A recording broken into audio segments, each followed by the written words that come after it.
রবিবারের আড্ডাতে আজকে থাকছে খুবই সুস্বাদু ও পুষ্টি সমৃদ্ধ দেশি মাছ, যেটা কিনা নানা উপাদানে ঠাসা।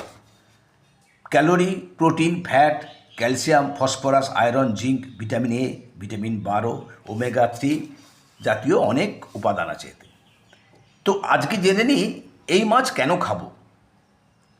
তার কারণ হচ্ছে ভিটামিন অভাব মেটায়, হার্ট ভালো রাখে, ত্বক, চুল ও চোখ ভালো রাখে, রোগ প্রতিরোধেও কার্যকরী, গর্ভবতী মহিলাদের জন্য আদর্শ, কারণ গর্ভাবস্থায় শিশু বিকাশে সহায়ক, মস্তিষ্কের বিকাশে অত্যন্ত কার্যকর, কারণ ওমেগা 3 ফ্যাটি অ্যাসিড থাকার জন্য, কোলেস্টেরলের মাত্রা নিয়ন্ত্রণ করে, শরীরে কোলাজেন বৃদ্ধি পায়, চোখের শুষ্কতা প্রতিরোধ করে, আর্থ্রাইটিস ও ডায়াবেটিসের মতো রোগ বাসা বাঁধতে পারে না এই মাছ খেলে।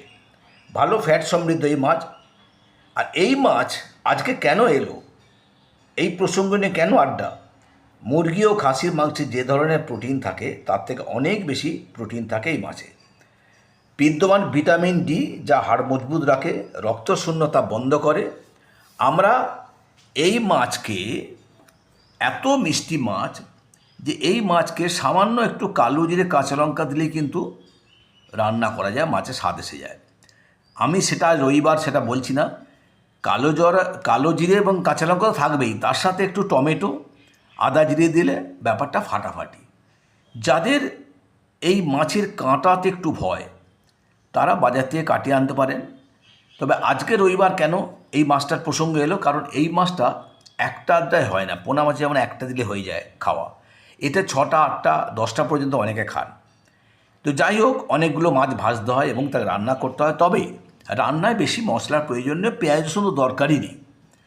তো যাদের একটু আর্থিক অসুবিধা আছে, কারণ এই মাছের দাম একটু বেশি, তাদেরকে বলছি এটাকে সবজি দিয়ে বানান, সিজনাল সবজি দিয়ে।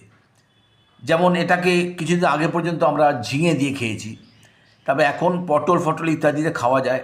দিন আসছে কপি দিয়ে খাওয়া যায়, শিম টিম ইত্যাদি, এতে সবজি মিশিয়ে কিন্তু ভালো রান্না হয়। তো এটা বেশিরভাগ ঝোলই হয়, আবার কেউ ঝালও করেন, যে যেমন খুশি বানান। আজকে এই যে দেশি ট্যাংরা মাছ, এটা নিয়ে যে পর্বটা ছিল সেটা এখানে শেষ করছি। আমাদের চ্যানেলটা সাবস্ক্রাইব করে সঙ্গে থাকুন, প্রতিটা পদে থাকুন, প্রতিটা পর্বে থাকুন, দেখতে থাকুন এবং শুনতে থাকুন।